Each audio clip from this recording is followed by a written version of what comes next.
कार्यक्रम में आप सबका बहुत स्वागत है। आप लोग कैसे हैं दोस्तों, ये बताने के लिए कमेंट सेक्शन में जय माता दी जरूर लिखिएगा। और अगर आज आप पहली बार मेरे चैनल पे आए हैं तो चैनल को सब्सक्राइब जरूर करिए। सब्सक्राइब करने के लिए वीडियो के नीचे बने लाल रंग के सब्सक्राइब के बटन को प्रेस करना है और उसके बाजू में घंटी यानी बेल के निशान को भी प्रेस करना है। दोस्तों अगर आपको ये वीडियो पसंद आएगी तो लाइक जरूर करिएगा और कमेंट करके मुझे भी बताइएगा। नमस्कार दोस्तों, हमारे YouTube चैनल में आप लोग का फिर से स्वागत है। दोस्तों आज का वीडियो बहुत ही बेहद ख़ास है, आप इसको पूरा ज़रूर देखें क्योंकि आज के लिए वीडियो जो है आपको बहुत ही बेनिफिट्स होने वाला है। बहुत सारे बीमारी को दूर किया जा सकता है। बहुत साधारण सा पौधा ये दिखने वाला जो आप इस वीडियो में खुद देख रहे हैं, ये पौधा जो है ना बहुत ही साधारण सा है। और दोस्तों यह चमत्कारी है, औषधि कहा जा सकता है क्योंकि बहुत सारी बीमारी से ये लड़ने की इसके अंदर क्षमता होती है। दोस्तों कुदरत के असीमित खजाने में ऐसे बहुत सारी जड़ी बूटी हैं, ऐसे पेड़ पौधे हैं जो कि हमारे स्वास्थ्य के लिए, हमारे शरीर के लिए बहुत ही फायदेमंद होता है। और दोस्तों यह पौधा जो होते हैं ना, पेड़ पौधे हमारे आसपास ही होते हैं, हमारे घर के आसपास होते हैं। बस नहीं जानकारी होने के कारण हम इसे घास फूस समझते हैं और इसको इग्नोर कर देते हैं। लेकिन दोस्तों ऐसा नहीं है, हर पौधे की कुछ ना कुछ औषधि गुण होते हैं, बस हमें जानकारी अच्छी होनी चाहिए उसके बारे में। तो दोस्तों आज इसी पौधे के बारे में हम बात करेंगे और इसके कुछ फ़ायदे के बारे में बात करेंगे। क्योंकि मैंने बताया दोस्तों यह पौधा जो हमारे घर के आसपास ही होते हैं। दीवार के किनारे वो देखे होंगे कभी कभी, जगह छत पे अगर मिट्टी रहता है ना उसमें अपने आप उगने वाला ये पौधा है। और दीवार के आसपास, घर के ही आसपास आपको आसानी से मिल जाएगा। तो दोस्तों आप इसको अच्छी तरह से पहचान लीजिए और जान लीजिए, देख लीजिए। इसके पत्ते होते हैं थोड़ा मोटे होते हैं, गद्देदार होते हैं। और दोस्तों सबसे अच्छी बात है कि इसका जो टेस्ट होता है ना खट्टा मीठा होता है। जैसे कि मैंने बताया था ना खट्टी मीठी घास के बारे में, उसी तरह इसका भी होता है। और बहुत सारे आज भी ग्रामीण एरिया में आप देखेंगे इसका भाजी बना के खाया जाता है, इसका सलाद बना के खाया जाता है। तो दोस्तों टेस्ट बहुत अच्छा होता है। आप इसको औषधि के रूप में भी प्रयोग कर सकते हैं, साग सब्जी के रूप में भी इसका प्रयोग कर सकते हैं। बहुत ही फायदेमंद होता है दोस्तों इसे लोनी घास के नाम से जाने जाते हैं, उल्फा घास के नाम से भी जाने जाते हैं। ऐसे तो दोस्तों हमारे भारतवर्ष में बहुत सारी भाषाएं हैं, अलग अलग क्षेत्र हैं, एक ही पौधा को कई नामों से जाना जाता है। तो दोस्तों आपके भी क्षेत्र में किसी और नाम से जाने जाते होंगे तो हमें कमेंट करके ज़रूर बताएं। तो चलिए दोस्तों लोनी घास के फायदे के बारे में जान लेते हैं। दोस्तों आज की जानकारी बहुत महत्वपूर्ण है, इसलिए पूरा ज़रूर देखें, स्किप ना करें। क्योंकि मैंने हर वीडियो में आपको यही बात बताता हूँ कि कोई भी वीडियो हो ना, औषधि हो ना, उसके बारे में आप पूरा ज़रूर जानें। अगर नहीं जानकारी पूरी होती ना तो आपको फ़ायदा सही ढंग से नहीं हो पाता है और आप कमेंट करके बोलते हैं इससे फ़ायदा नहीं होता है। इसलिए दोस्तों जानकारी पूरी होनी चाहिए और किस मात्रा में करना चाहिए, कैसे सेवन करना चाहिए। तो दोस्तों चलिए इसी संदर्भ में आगे बढ़ते हुए हम इसके कुछ औषधि गुणों के बारे में बात कर लेते हैं। दोस्तों मेरा मानना है कि ये पौधा जो है ना आपके घर के आसपास ही मिलता है। तो दोस्तों अगर कोई किसी को बीमारी हो गया है ना तो सबसे पहले दोस्तों हमारे आसपास जो जड़ी बूटी है ना इसका प्रयोग करना चाहिए। क्योंकि दोस्तों अगर कोई जैसे इमरजेंसी हो गया तब डॉक्टर के पास जाइए, लेकिन अगर छोटा मोटा जैसे बीमारी है तो दोस्तों हमें कोशिश करना चाहिए कि हमारे आसपास जो जड़ी बूटी है ना उसका प्रयोग करें ताकि बिल्कुल नेचुरल हो। और अगर फ़ायदा हो जाता है तो बहुत अच्छा, क्योंकि 1 रुपया खर्च नहीं आना, आपका समय खर्च होता है और ना जाना कहीं पड़ता है, ये आपके घर के आसपास ही होता है। तो दोस्तों इसी संदर्भ में जड़ी बूटी के बारे में चलिए हम विस्तार से जान लेते हैं। जैसे मैंने बताया ना दोस्तों इसका भाजी बना के भी प्रयोग कर सकते हैं। और इसका जो नेचर होता है ना, जो इसका तासीर होता है वो सामान्य होता है। आप किसी भी टाइम खा सकते हैं, चाहे ठंडी हो चाहे गर्मी, हर किसी के लिए यह प्रयोग में लाया जाता है।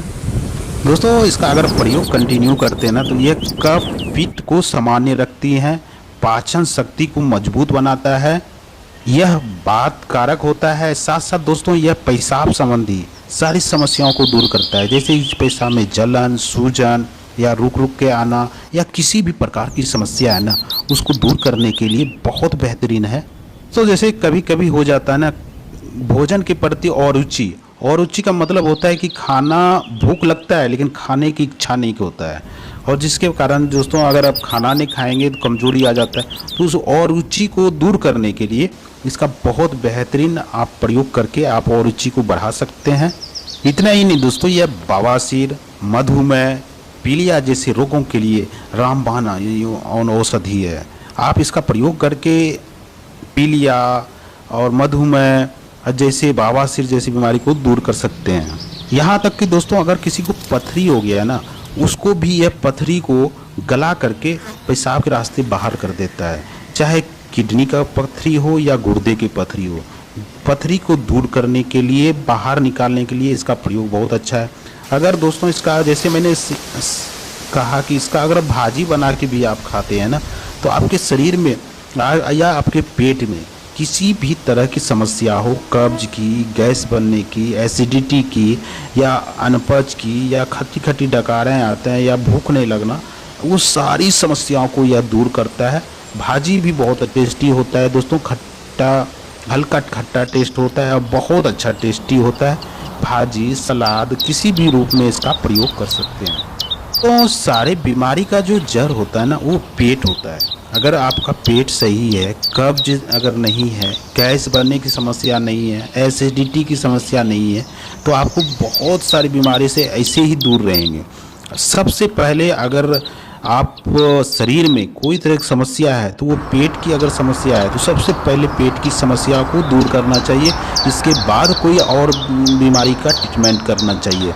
आयुर्वेद में ऐसा कहा गया है कि सबसे पहले पेट को आप सुधारें, इसके बाद अपने आप सारी बीमारी दूर हो जाते हैं। तो दोस्तों पेट लेकर के कोई भी समस्या हो, जैसे मैंने बताया ना, आप भाजी के रूप में, सलाद के रूप में इसका प्रयोग कर सकते हैं, तो आपकी पेट से रिलेटेड सारी समस्याओं से आपको छुटकारा मिलता है। दोस्तों इस पौधे का जो है ना, एंटीबायोटिक गुण होता है, एंटी फंगल गुण होता है, एंटी इन्फेक्शन को दूर करने वाला गुण होता है, जिसके वजह से जो कि शरीर में रोग प्रतिरोधक क्षमता को कई गुना बढ़ा देता है, जो हमारी इम्यूनिटी शक्ति है उसको स्ट्रॉन्ग करता है।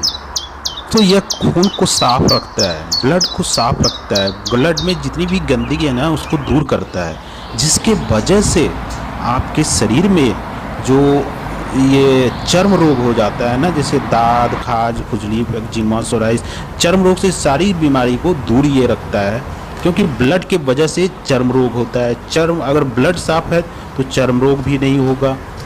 अगर सुबह सुबह आप इस तरह से जाएं, और जो मेरे हाथ में जितने देख रहे हैं ना, इतना उखाड़ करके ले करके अच्छे से धुल करके इसको चबा के खा जाए दोस्तों, टेस्ट अच्छा है, आप खा सकते हैं। तो दोस्तों शरीर में बहुत सारी बीमारी है ना, उसको ऐसे ही दूर हो जाता है। साथ साथ दोस्तों अगर किसी को चर्म रोग भी हो गया है ना, तो आप इसके पत्ते का रस निकाल करके वहाँ पे लगा दें और इसके पत्ते का रस का सेवन भी कर लें, तो दोस्तों आपको बहुत बेनिफिट्स होगा चर्म रोग में, खून साफ करने में। अगर सुबह सुबह इसका प्रयोग करते हैं, जिसको हाई बीपी की समस्या है, वह बीपी को कंट्रोल रखता है। साथ साथ दोस्तों आप इसको सलाद, जैसे मैंने बताया, इसको भाजी के रूप में, सलाद के रूप में, या फिर ऐसे भी इसको सेवन कर सकते हैं। ऐसे करते हैं तो बहुत अच्छा फ़ायदा मिलता है। अपने आपके शरीर में एनर्जी लाता है, स्फूर्ति डलाता है, जो आलस्यपन है उसको दूर करता है, आपके शरीर में गंदगी जो है ना उसको साफ करता है। साथ साथ दोस्तों यह, जैसे मैंने बताया दोस्तों, पथरी की समस्या, जी हाँ दोस्तों, पथरी हो जाता है ना, चाहे गुर्दे में हो जाए या फिर किडनी में, वो बहुत कष्टदायक होता है और डॉक्टर के पास जाएंगे तो आपको बोलेगा कि इसको ऑपरेशन करना होगा।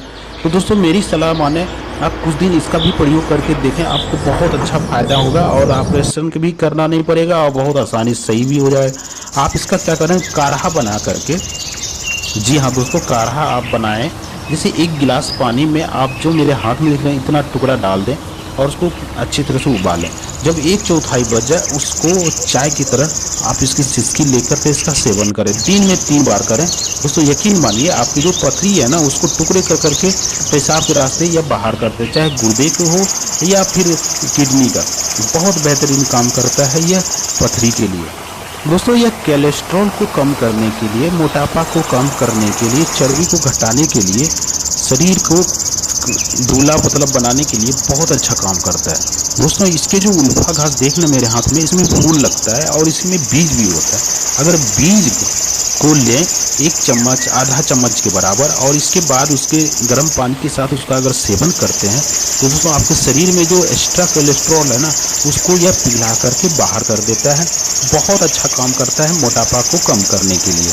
मैंने बताया दोस्तों कि पेशाब में जलन या फिर रुक रुक के आना या किसी भी तरह की इन्फेक्शन हो गया है, जैसे बाथरूम करने में दिक्कत करता है, तो आप इसके क्या करें, इसके पत्ते को सुबह सुबह खाली पेट चबा के खाएं दोस्तों, बहुत बेहतरीन काम करेगा। तो इसका एक और प्रयोग है, बहुत ही बेहतरीन प्रयोग है, खास करके युवाओं में जिससे कि नपुंसकता हो जाता है, धातु की समस्या हो जाता है, शीघ्र पतन की समस्या आता है, शुक्राणु की कमी हो जाता है, उन व्यक्ति के लिए इसका जो बीज होता है ना, आप इसको बीज को लें और इसमें क्या करें, अश्वगंधा और सफ़ेद मूंगफली तीनों बराबर मात्रा में इसको लेकर के पीस करके पाउडर बना लें और उसको जब सेवन करें रात में सोते टाइम 1 गिलास दूध के साथ इसका सेवन करें। बहुत बेहतरीन आपको फ़ायदा मिलेगा। खास करके जो पुरुष में जो है या महिलाओं के लिए भी बहुत अच्छा है, जैसे कि श्वेत परत या लिकोरिया जैसी समस्या हो जाता है, उसकी को दूर करने के लिए बहुत ही बेहतरीन औषधि है। तो दोस्तों इसके बहुत सारे बेनिफिट्स हैं और इसको जैसे मैंने बताया भाजी के रूप में प्रयोग कर सकते हैं, सलाद के रूप में प्रयोग कर सकते हैं या फिर ऐसे खाली भी चबा करके खा सकते हैं। और दोस्तों ये जो नुस्खा मैंने बताया आपको, जो पुरुष के धातु की और नपुंसकता की, यह आजमाया हुआ है दोस्तों, बहुत सारे लोग ने आजमाया है और इसका फ़ायदा मिला है। मुझे बहुत सारे लोग कमेंट करके बताया भी है। तो दोस्तों इसका आप प्रयोग करें, आपको बहुत बेहतरीन फ़ायदा मिलेगा। तो दोस्तों ये आज बताएं लौनी घास के फ़ायदे। उम्मीद करता हूँ दोस्तों आज की जानकारी आपको अच्छी लगी। अगर अच्छी लगी तो एक लाइक ज़रूर कर देना। फिर मिलते हैं एक नई जड़ी बूटी के साथ, एक नई औषधि के साथ। तब तक के लिए दोस्तों आप लोग खुश रहें, मस्त रहें।